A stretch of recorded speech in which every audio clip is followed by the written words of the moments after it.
Hello, welcome, and thank you for visiting First Chapter Foley. Today I've got an informational text nonfiction treat for you for those sports fans out there. The title of the book is Becoming Kareem, Growing Up on and Off the Court. It is written by Kareem Abdul-Jabbar himself alongside Raymond Obstfeld. I'm not much of a nonfiction person, but I can tell you safely that I read this book in one sitting, which never happens.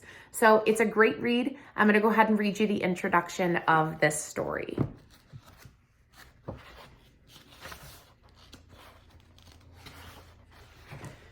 The introduction is titled, Every Kid Needs a Coach. The world knows me as Kareem Abdul-Jabbar. I'm in the basketball record books under that name. I traveled the world as a U.S. Global Cultural Ambassador under that name.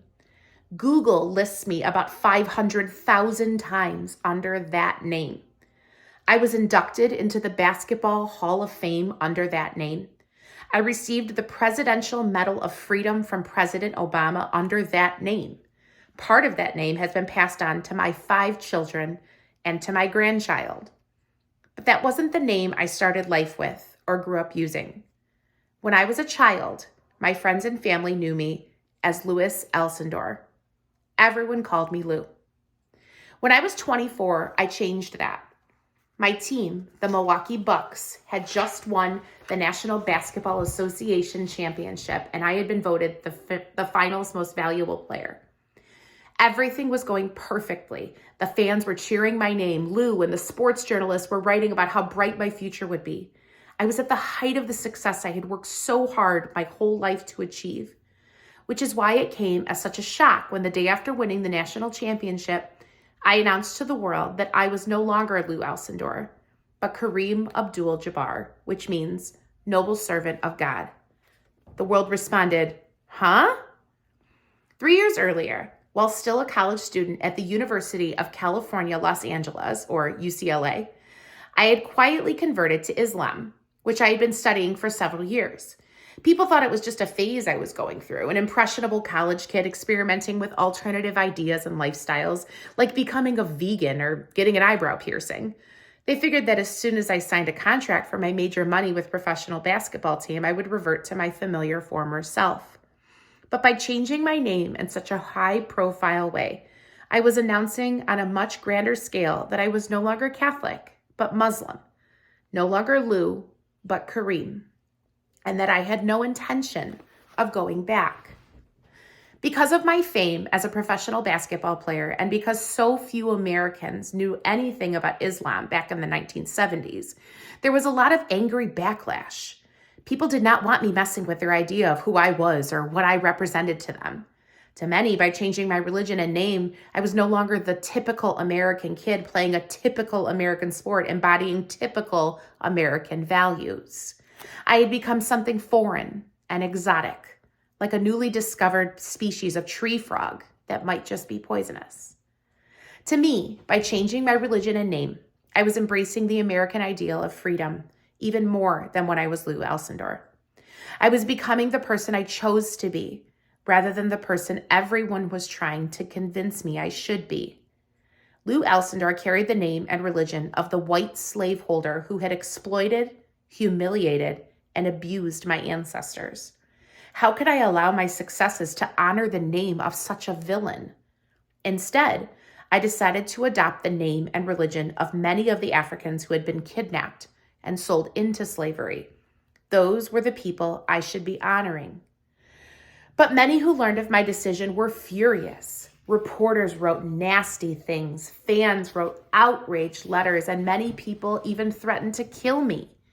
My parents were shocked and hurt by my rejection of their name. My teammates were confused. Some felt personally betrayed.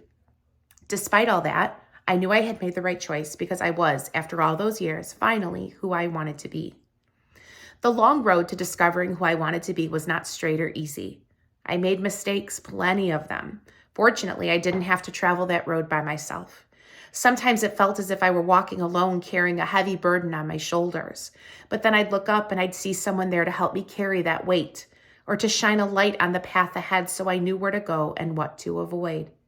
I didn't always realize they were helping me at the time. nor did I always listen to them. At least the mistakes were mine and the successes were mine because the path was mine. From grammar school through my 20 years as a professional basketball player, my team coaches have helped guide me. But I have also had other people who helped me along my path, even though they weren't part of any team. I think of them as life coaches. Some were teachers, like my martial arts teacher and an eventful international movie star, Bruce Lee. Some were friends, like the world champion boxer, Muhammad Ali. Some were actual coaches, like my UCLA coach, John Wooden, whose lessons on and off the court still deeply influence me today. Some were writers, singers, poets, athletes, or activists who I may have never even met, and whom may have lived hundreds of years ago, but whose lives and works inspired me to see the world differently and helped me to see my place in it. Those who loved me weren't always the best coaches. Some who thought they were providing guidance were actually negative influences, and I learned from listening to their words and watching how they behaved that I needed to do the opposite. That is one of the hardest lessons to learn. Good intentions don't always have good results. We are all told what to do and what to think from the moment we are born. Early lessons are pretty easy. Where to poop and pee, how to walk, keeping fingers out of blenders and electrical sockets. After that, things get trickier. Parents, siblings, friends, peers, teachers, governments, employers, political parties, media, and religions are all stuffing heavy bricks of their opinions into our mental backpack.